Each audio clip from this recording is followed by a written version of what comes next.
தமிழக முதல்வர் திரு விஜய் அவர்களுக்கு வாழ்த்துக்களை தெரிவித்துக் கொள்கிறேன்.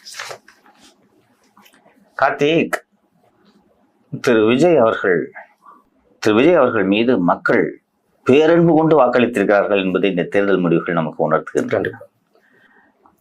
சிறையில் செய்தித்தாள்களில் படித்தேன். தேர்தலுக்கு பின்பு ஆய்வு கட்டுரைகள் வந்திருந்தன. பல வாக்காளர்கள் எங்கள் தொகுதியில் யார் வேட்பாளர் என்பது தெரியாது என்று பதிலளித்திருக்கிறார்.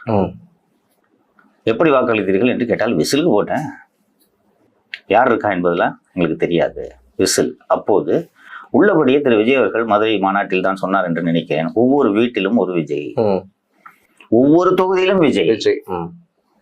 அதை மக்கள் அப்படியே ஏற்றுக்கொண்டு வாக்களித்திருக்கிறார்கள் என்று தான் பார்க்கிறேன். இது பேரன்பு. நீ ஒரு இத்தனை கோடி மக்களின் பேரன்பை பெறுவது என்பது எளிதல்ல. அப்படி மக்கள் அவருக்கு பேரன்போடு வாக்களித்திருப்பதற்கான காரணம், இவர் நம்மை நன்றாக பார்த்து கொள்வார் என்பதுதான்.